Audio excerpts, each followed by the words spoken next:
આ ભૂલો ઘરમાં પૈસાની અછતનું કારણ બને છે. આ વાસ્તુ ટિપ્સ જલ્દી અપનાવો.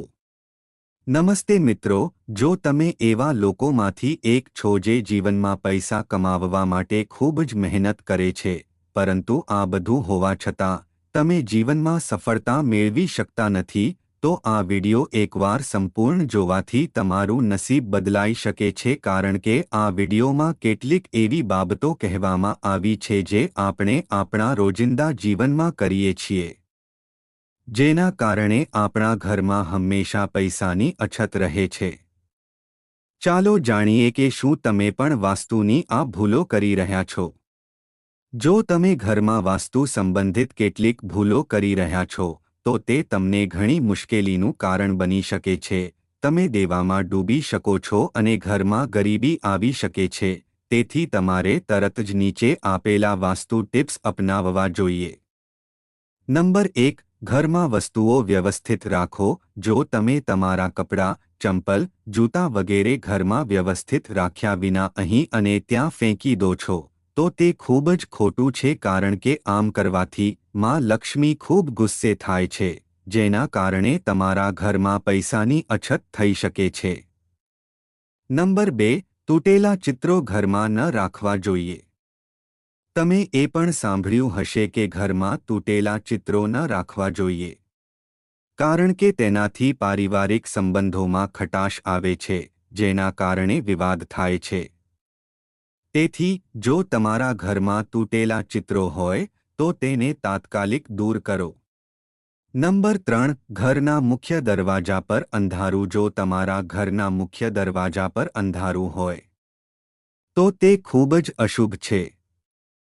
તમને જણાવી દઈએ કે જો ઘરના મુખ્ય દરવાજા પર અંધારું હોય, તો જે કામ થઈ રહ્યું છે તે બગડી જાય છે અને તેના કારણે સખત મહેનત કર્યા પછી પણ તમે ઘણા કાર્યોમાં સફળ થઈ શકતા નથી. ઘરનો મુખ્ય દરવાજો એ સ્થાન માનવામાં આવે છે જ્યાંથી સકારાત્મક ઉર્જા તમારા ઘરમાં પ્રવેશ કરે છે. તેથી ધ્યાનમાં રાખો કે તમારા ઘરના મુખ્ય દરવાજાની સામે ક્યારેય ગંદકી ન હોવી જોઈએ. સવારે ઉઠ્યા પછી આપણે પહેલા ઘરનો મુખ્ય દરવાજો થોડો સમય ખોલીને મુખ્ય દરવાજો સાફ કરવો જોઈએ. ઘરનો મુખ્ય દરવાજો સાફ રાખવાથી દેવી લક્ષ્મી તમારા ઘરમાં પ્રવેશ કરે છે અને તમારા ઘરમાં સુખ અને સમૃદ્ધિ આવે છે. નંબર 4. દરવાજા અને બારીઓ ખુલ્લા ન રાખો. ઘરમાં ક્યારેય દરવાજા અને બારીઓ સંપૂર્ણપણે ખુલ્લી ન રાખો. તમને જણાવી દઈએ કે આમ કરવાથી ઘરમાં કલહ અને નકારાત્મક ઉર્જા પ્રવેશી શકે છે. નંબર 5. ચામાચીડિયાનું નિવાસસ્થાન અશુભ. વાસ્તુશાસ્ત્ર અનુસાર ઘરમાં ચામાચીડિયાનું નિવાસસ્થાન અશુભ માનવામાં આવે છે અને તેનાથી હંમેશા તમારા ઘરમાં વાસ્તુ દોષ ઉત્પન્ન થાય છે. તેથી તમારે એવા ઉપાય કરવા જોઈએ કે ચામાચીડિયા જેવા પક્ષીઓ ઘરમાં ન આવે. નંબર 6. રાત્રે આ વસ્તુઓનો ઉપયોગ ન કરો. વાસ્તુશાસ્ત્ર અનુસાર રાત્રે પરફ્યુમ જેવી વસ્તુઓનો ઉપયોગ ન કરવો જોઈએ, કારણ કે તીવ્ર સુગંધ તમારા ઘરમાં નકારાત્મક ઉર્જા પેદા કરી શકે છે. નંબર 7. પાણીનો બગાડ ન કરો.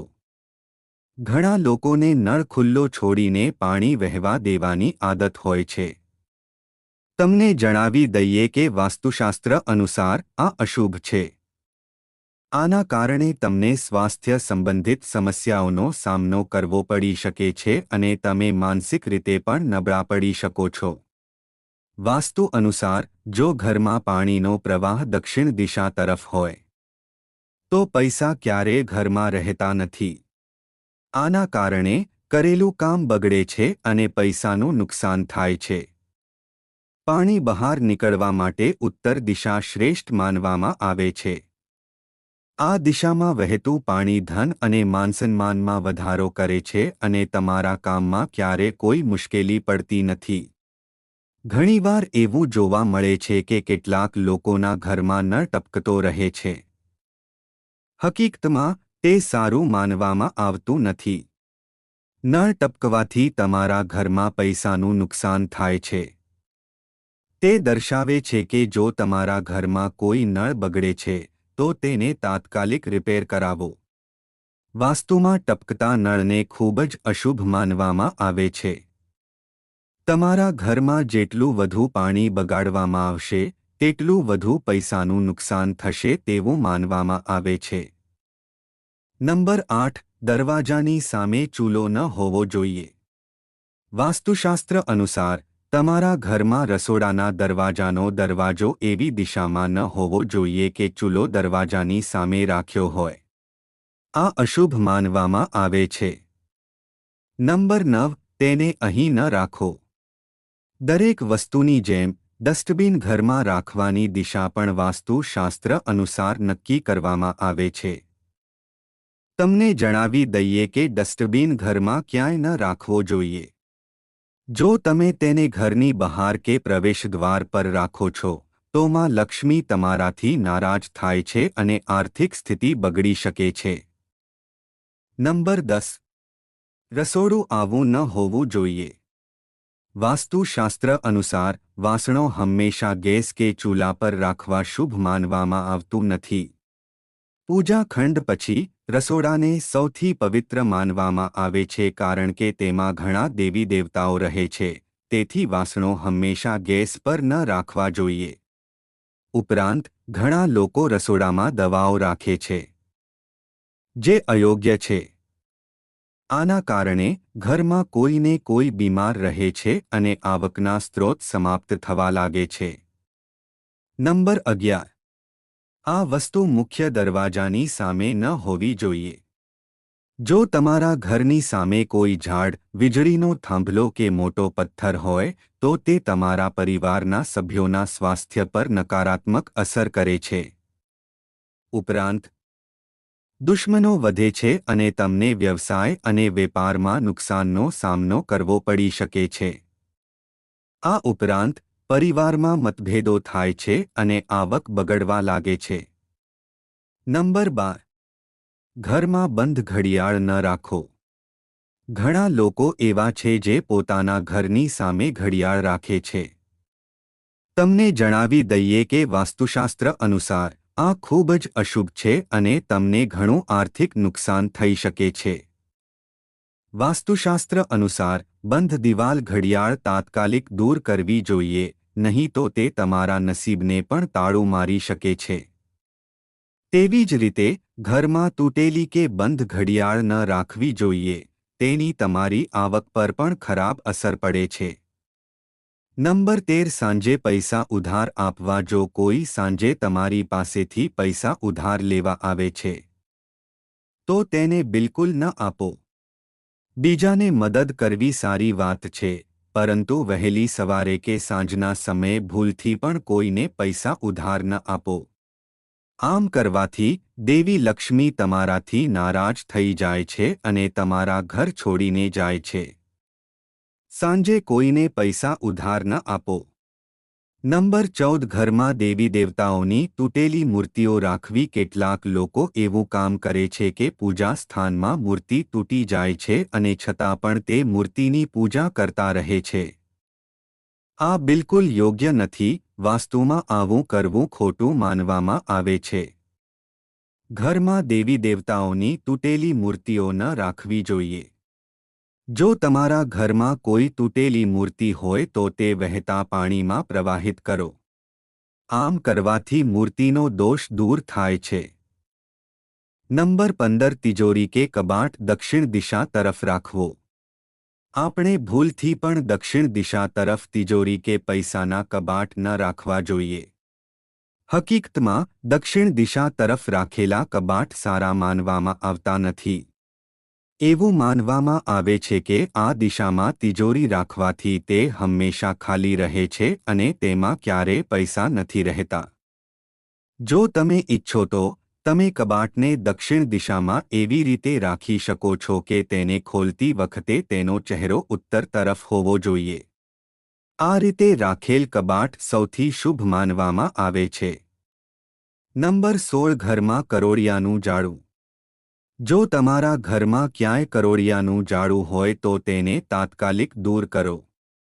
એવું માનવામાં આવે છે કે ઘરમાં કરોળિયાનું જાળું ન હોવું જોઈએ. તે તમારી પ્રગતિને અવરોધે છે. જો તમારા ઘરમાં કોઈ પણ જગ્યાએ કરોળિયાનું જાળું હોય તો તેને જોઈને તમને આળસ લાગે છે અને માં લક્ષ્મી તમારા ઘરમાં વાસ કરતી નથી. એવું માનવામાં આવે છે કે માં લક્ષ્મી એવા ઘરમાં રહેવાનું પસંદ કરે છે જ્યાં સ્વચ્છતા હોય. તેથી આપણે હંમેશા આપણું ઘર સ્વચ્છ રાખવું જોઈએ. નંબર 17 રાત્રે સિંકમાં ગંદા વાસણો મૂકો. આપણે ઘણીવાર રાત્રે રસોડાના સિંકમાં ગંદા વાસણો મૂકીએ છીએ અને આ વાસણોમાંથી નકારાત્મક ઉર્જા આખી રાત ઘરમાં ફેલાતી રહે છે. જો તમારા ઘરમાં પણ આદત પાડવામાં આવે છે તો તેને તાત્કાલિક બદલવાની જરૂર છે જેથી પૈસાનું નુકસાન ટાળી શકાય. નંબર 18 ડાઇનિંગ ટેબલ આ પ્રકારનું હોવું જોઈએ. ગોળ કે અંડાકાર ડાઇનિંગ ટેબલને બદલે ચોરસ ડાઇનિંગ ટેબલનો ઉપયોગ કરો.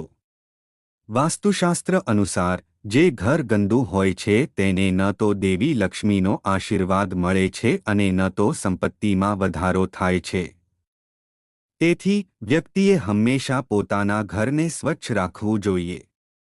દરેક વસ્તુને સંપૂર્ણ રીતે રાખવાથી સકારાત્મક ઉર્જા વધે છે. આ સાથે અઠવાડિયામાં એકવાર ચોક્કસપણે પાણી ધોવાના પાણીમાં થોડું મીઠું નાખો. નંબર 19 સવાર માટે વાસણો ન છોડો. જો તમને રાત્રિભોજન કર્યા પછી સવારે ધોવા માટે વાસણો મૂકવાની આદત હોય તો આ ખૂબ જ ખરાબ આદત છે. વાસ્તુશાસ્ત્ર અનુસાર આમ કરવાથી દેવી લક્ષ્મી અને દેવી અન્નપૂર્ણા તમારા પર ગુસ્સે થઈ શકે છે, જે તમારી આર્થિક સ્થિતિને પણ અસર કરી શકે છે. નંબર 20 સાંજે ઝાડુ મારવું નુકસાનકારક હોઈ શકે છે. વાસ્તુશાસ્ત્ર અનુસાર આને પૈસાના નુકસાનનું કારણ માનવામાં આવે છે. રાત્રે ઘરમાં ઝાડુ નાખવાથી ઘરમાં ગરીબી આવે છે અને ધનની દેવી લક્ષ્મી આપણાથી નારાજ થાય છે અને ઘરમાં લક્ષ્મી નિવાસી બને છે. તેથી તમને આ ન કરવાની સલાહ આપવામાં આવે છે. શક્ય છે કે તમારા ઘરમાં આર્થિક નુકસાનનું એક મોટું કારણ સાંજે ઝાડુ મારવાની તમારી આદત હોય. તમારે તેને તાત્કાલિક બદલવાની જરૂર છે. નંબર 21 પલંગ નીચે ગંદકી અને કચરો રાખવો. જો તમને પણ એવી આદત હોય કે આળસને કારણે તમે તમારા પલંગ નીચે ગંદકી કે કચરો એકઠો કરતા રહો છો તો તેને તાત્કાલિક બદલી નાખો. આવું કરવું ખરેખર ખૂબ જ ખોટું માનવામાં આવે છે. વ્યક્તિએ ક્યારેય પલંગ નીચે આ રીતે ગંદકી એકઠી ન કરવી જોઈએ અને તેને સાફ રાખવી જોઈએ. ભૂલથી પણ કચરો કે જૂની તૂટેલી વસ્તુઓ પલંગ નીચે ન રાખવી જોઈએ. એવું માનવામાં આવે છે કે આવું કરવાથી તમારા વૈવાહિક સંબંધોમાં કડવાશ વધે છે. નંબર 22 તૂટેલો અરીસો ન રાખવો જોઈએ. વાસ્તુશાસ્ત્ર અનુસાર ઘરમાં કોઈ તૂટેલો અરીસો, કાચ કે અન્ય કોઈ તૂટેલી વસ્તુ ન રાખવી જોઈએ કારણ કે તે ઘરમાંથી સકારાત્મક ઉર્જા દૂર કરે છે અને નકારાત્મક ઉર્જા ફેલાવે છે. નંબર 23 બાથરૂમ આ દિશામાં ન હોવો જોઈએ. વાસ્તુશાસ્ત્ર અનુસાર તમારું બાથરૂમ ક્યારેય રસોડાની સામે કે તેની બાજુમાં અને દક્ષિણ પૂર્વ અથવા દક્ષિણ પશ્ચિમ દિશામાં ન હોવું જોઈએ અને ઘરના અન્ય ભાગોની જેમ બાથરૂમ પણ સૂકું રાખવું જોઈએ અને તેની સ્વચ્છતાનું ખાસ ધ્યાન રાખવું જોઈએ. વાસ્તુ અનુસાર બાથરૂમ હંમેશા ભીનું રહેવાથી દેવું થાય છે અને ઘરમાં અનેક પ્રકારના રોગો જન્મ લે છે. ધન અને સમૃદ્ધિ જાળવી રાખવા માટે બાથરૂમ હંમેશા ભીનું ન રાખો અને કેટલાક લોકોની આદત હોય છે કે સ્નાન કર્યા પછી તેઓ બાથરૂમને આ રીતે ભીનું છોડી દે છે અને સાબુનું પાણી રહે છે અને બાથરૂમ ગંદુ રહે છે. જ્યારે પણ તમે સ્નાન કર્યા પછી બાથરૂમમાંથી બહાર આવો છો ત્યારે બાથરૂમ સાફ કરો અને બહાર આવો. જો તમે આ ન કરો તો એવું માનવામાં આવે છે કે ભગવાન વરુણ ગુસ્સે થાય છે અને તેમના ક્રોધથી ધનની ખોટ થાય છે. નંબર 24 ખાલી ડોલ ન રાખો. ઘણા લોકોને ઘરના બાથરૂમમાં ખાલી ડોલ રાખવાની આદત હોય છે. ચાલો તમને જણાવી દઈએ કે આ પ્રકારની ડોલ રાખવી ખૂબ જ અશુભ માનવામાં આવે છે. વાસ્તુશાસ્ત્ર અનુસાર આ પણ તમારા ઘરમાં નકારાત્મક ઉર્જા આવવાનું કારણ હોઈ શકે છે. 25 નંબર ગંગાજળ. ઘરમાં મોર પીંછા રાખવા જોઈએ અને ગંગાજળ, ગંગાનું પાણી, ગંગા નદીનું પાણી હંમેશા રાખવું જોઈએ. નમ 26 હંમેશા તાજા છોડ રાખો. જો તમારા પરિવારના કેટલાક લોકોનું સ્વાસ્થ્ય સારું ન હોય તો તમારા ઘરમાં મૃત છોડ હોઈ શકે છે. વાસ્તુશાસ્ત્ર અનુસાર જો તમે ઘરમાં મૃત છોડ રાખો છો તો તમને અને તમારા પરિવારને સ્વાસ્થ્ય સંબંધિત સમસ્યાઓનો સામનો કરવો પડી શકે છે. તેથી જો તમે ઘરમાં છોડ રાખો છો તો તેમને દરરોજ પાણી આપતા રહો જેથી તે હંમેશા તાજા રહે. નમ 27 આવી મૂર્તિઓ રાખવાનું ટાળો. ઘરના મંદિરમાં દેવી દેવતાઓની મૂર્તિઓ અથવા ચિત્રો એકબીજાની સામે રાખવાનું ટાળો. નમ 28 સૂકા ફૂલો ન રાખો. રૂમમાં સૂકા ફૂલો રાખવાનું ટાળો કારણ કે તે તમારા નસીબ પર નકારાત્મક અસર કરી શકે છે.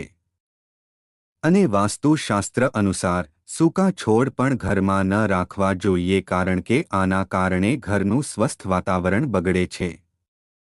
તેથી જો તમારા ઘરમાં છોડ છે તો તેમની સંપૂર્ણ કાળજી લો. તેમને નિયમિતપણે પાણી આપો કારણ કે તેમની સમૃદ્ધિ તમારા માટે સારી રહેશે. બીજી બાજુ જો ઝાડ સુકાઈ ગયું હોય તો તેને તાત્કાલિક દૂર કરવું જોઈએ અને એક નવો છોડ વાવવો જોઈએ. નંબર 29 પલંગ પર બેઠા બેઠા ખોરાક ન ખાવો. હું તમને જણાવી દઈએ કે જો તમે પલંગ પર બેઠા બેઠા ખોરાક ખાઓ છો તો તમે ખૂબ જ ખોટું કામ કરો છો કારણ કે વાસ્તુશાસ્ત્ર અનુસાર માં લક્ષ્મી અને માં અન્નપૂર્ણા આના કારણે ગુસ્સે થાય છે અને તમારા ઘરની આર્થિક પ્રગતિ અટકી જાય છે. નંબર 30 આ મૂર્તિને પ્રવેશદ્વાર પર મૂકો. આ મૂર્તિને પ્રવેશદ્વાર પર મૂકો. જો ઘરનો મુખ્ય દરવાજો દક્ષિણ દિશામાં હોય તો શ્વેતાર્ક ગણપતિની મૂર્તિ પ્રવેશદ્વાર પર મૂકો. નંબર 31 ઘરમાં આ જગ્યાએ સાવરણી ન રાખો. તમારે સાવરણી તમારા ઘરના ઉત્તર પશ્ચિમ કે પશ્ચિમ ખૂણામાં રાખવી જોઈએ. તમારે ભૂલથી પણ સાવરણી ઉત્તર પૂર્વ કે દક્ષિણ પૂર્વ દિશામાં કે પ્રાર્થના ખંડમાં ન રાખવી જોઈએ. ઉપરાંત તમારે તૂટેલી કે જૂની સાવરણીનો ઉપયોગ ન કરવો જોઈએ. ઘણીવાર એવું જોવા મળે છે કે કેટલાક લોકો ઉતાવળમાં સાવરણી ફેંકી દે છે અને ચાલ્યા જાય છે. આ ખૂબ જ ખોટી રીત છે. સાવરણીને માં લક્ષ્મીનું સ્વરૂપ માનવામાં આવે છે. એવું માનવામાં આવે છે કે જે લોકો આ રીતે સાવરણી ફેંકી દે છે તેમના પર માં લક્ષ્મી ગુસ્સે થાય છે અને માં લક્ષ્મી તેમના ઘરમાં રહેતી નથી. સાવરણીનું સન્માન કરવું જોઈએ અને તેનો ઉપયોગ કર્યા પછી સાવરણી હળવાશથી રાખવી જોઈએ. સાવરણીને ઘરમાં એવી રીતે છુપાવીને રાખવી જોઈએ કે બહારથી આવતા લોકો સાવરણી ન જુએ. અંક 32 સાંજ પછી આ સાવરણીનો ઉપયોગ ન કરો. વસ્તુઓનું દાન ન કરો. જો તમારી આર્થિક સ્થિતિ ખરાબ હોય તો તેનું કારણ એ હોઈ શકે છે કે તમે સાંજ પછી દૂધ, દહીં અને મીઠું જેવી વસ્તુઓનું દાન કરો છો. એવું માનવામાં આવે છે કે સાંજ પછી આ વસ્તુઓનું દાન કરવાથી આર્થિક રીતે નકારાત્મક અસર પડે છે. અંક 33 આ દિશામાં કચરો ન રાખો. ઘરના ઈશાન ખૂણામાં ભારે વસ્તુઓ અને કચરો રાખવાનું ટાળો. તેનાથી આર્થિક નુકસાન થઈ શકે છે. ઉત્તર દિશાના પ્રમુખ દેવતા કુબેર છે અને આ દિશાનો સ્વામી બુધ છે, જે ભૌતિક સુખ સુવિધાઓનો સ્વામી છે. આ દિશાને કચરા કે કચરો માટેનું સ્થાન બનાવવાથી પૈસાનું નુકસાન થાય છે. તમે ગમે તેટલા પૈસા કમાવો તે હંમેશા ખર્ચ થાય છે. આ દિશાને હંમેશા સાફ રાખો અને આ જગ્યાએથી ખોટી વસ્તુઓ દૂર કરો. આ કરવાથી ધન અને સમૃદ્ધિ વધે છે. નંબર 34 નવું ઘર બનાવ્યા પછી અથવા ખરીદ્યા પછી ગૃહપ્રવેશ સમયે વાસ્તુ દેવતાની પૂજા કરો. ઘરમાં નકારાત્મક ઉર્જા પ્રવેશતી અટકાવવા માટે મુખ્ય દરવાજા પર સ્વસ્તિક પ્રતીક બનાવો. સવારની પ્રાર્થના દરમિયાન શંખ ફૂંકવાથી ઘરમાંથી નકારાત્મક ઉર્જા દૂર થાય છે. તે ઘરમાં સુખ, શાંતિ અને સમૃદ્ધિ લાવે છે. સંતાન પ્રાપ્તિ માટે મુખ્ય દરવાજાની બંને બાજુ અશોક વૃક્ષો વાવો. વાસ્તુ દોષો દૂર કરવા માટે ઘરના પ્રવેશદ્વાર પર લોખંડની ઘોડાની નાળ મૂકો. પૂર્વ દિશા અથવા મંદિર વિસ્તાર ટાળો અને પૂર્વજોની તસવીર ઘરની દક્ષિણ બાજુએ મૂકો. નંબર 35 ઘરના શયનખંડના વડાની દિશા. ઘરના શયનખંડના વડાનું સ્થાન દક્ષિણ-પશ્ચિમ દિશામાં હોવું શુભ માનવામાં આવે છે. નંબર 36 નળ આવો ન હોવો જોઈએ. બાથરૂમ, રસોડામાં કે ઘરના અન્ય કોઈપણ સ્થળે નળમાંથી પાણી ટપકવું ખૂબ જ અશુભ માનવામાં આવે છે. વાસ્તુમાં તેને ગંભીર દોષ માનવામાં આવે છે. તે ઘરમાં નકારાત્મક ઉર્જા લાવે છે અને પૈસાનો બગાડ વધુ થાય છે. આના કારણે તમારે આર્થિક તંગીનો સામનો કરવો પડી શકે છે. જો નળમાંથી પાણી ટપકતું હોય તો સમજો કે પાણીની સાથે પૈસા પણ વહી રહ્યા છે. તેથી આજે જ ટપકતા નળનું સમારકામ કરાવો. નંબર 37 ઘરને સ્વચ્છ રાખો. દેવી લક્ષ્મીને સ્વચ્છતા ગમે છે. જે ઘરમાં સ્વચ્છતાનું ધ્યાન રાખવામાં આવે છે ત્યાં દેવી લક્ષ્મીનો વાસ થાય છે અને સમૃદ્ધિ રહે છે. વાસ્તુશાસ્ત્ર અનુસાર પૈસા સંબંધિત સમસ્યાઓ દૂર કરવા માટે ઘરને સ્વચ્છ રાખો. તેને સ્વચ્છ રાખો, દરરોજ પૂજા કરો અને ઘરમાં શંખ રાખો. પર્સ ભર્યા પછી નિયમિત રીતે વિષ્ણુજીનો અભિષેક કરો. નંબર 38 પૈસા ગણતી વખતે આ ભૂલ ન કરો. ઘણા લોકોને નોટો ગણતી વખતે આંગળી પર થૂંકવાની આદત હોય છે. આવી ભૂલ ક્યારેય ન કરવી જોઈએ. આવું કરવાથી માં લક્ષ્મી ગુસ્સે થાય છે. જો તમે પણ આવું કરો છો તો યાદ રાખો કે ઘણા પૈસા કમાયા પછી પણ તમે ક્યારેય પૈસા બચાવી શકશો નહીં કારણ કે માં લક્ષ્મી આવા લોકો સાથે થોડા સમય માટે પણ રહેતી નથી. નંબર 39 તમારા પર્સમાં બિનજરૂરી વસ્તુઓ ન રાખો. પર્સ પૈસા રાખવા માટે છે પરંતુ ઘણા લોકો તેમના પર્સમાં પૈસા કરતાં વધુ વસ્તુઓ રાખે છે. વાસ્તુશાસ્ત્રમાં આદત ખોટી માનવામાં આવે છે. પૈસા સિવાય તમારે તમારા પર્સમાં બિનજરૂરી વસ્તુઓ અથવા કાગળો વગેરે જેવી અન્ય વસ્તુઓ ન રાખવી જોઈએ. નંબર 40 પૈસાને યોગ્ય દિશામાં રાખો. વાસ્તુશાસ્ત્રમાં કોઈપણ વસ્તુ રાખવા માટે દિશા મહત્વપૂર્ણ માનવામાં આવે છે. આવી સ્થિતિમાં પૈસા ત્યારે જ બચશે જ્યારે તમે તેને યોગ્ય દિશામાં રાખશો. વાસ્તુશાસ્ત્ર ઘરમાં ગમે ત્યાં પૈસા રાખવાની આદતને ખોટી માને છે કારણ કે ખોટી જગ્યાએ અને દિશામાં પૈસા રાખવાથી ગરીબી આવી શકે છે. પૈસા રાખવા માટે દક્ષિણ-પશ્ચિમ દિશા શ્રેષ્ઠ છે. 41 નંબર સારો માનવામાં આવે છે. આ દિશાને ઊંચી ન રાખો. વાસ્તુશાસ્ત્ર અનુસાર ઘરની ઉત્તર દિશા ક્યારેય ઊંચી ન રાખવી જોઈએ. આ દિશાને માટ સ્થાન કહેવામાં આવે છે. તેનાથી ધનની હાનિ થાય છે અને રોગો થાય છે. આ સ્થાન હંમેશા સ્વચ્છ અને ખાલી રાખવું જોઈએ. જો શક્ય હોય તો આ સ્થાનની જમીનને કાચી છોડી દો. તે ધન અને સમૃદ્ધિ લાવનાર માનવામાં આવે છે. આ કાર્યો કરવાથી ઘર ધન અને સુખથી ભરાઈ જાય છે. ઉપરાંત તમે તમારી મહેનતની કમાણીનો થોડો ભાગ બચાવી શકો છો. આશા છે કે તમને માહિતી ગમી હશે. લાઇક આપો અને વિડિયોને સબસ્ક્રાઇબ કરો. ચેનલ પર ક્લિક કરો અને ટિપ્પણીમાં જય લક્ષ્મી માતા લખો. આભાર.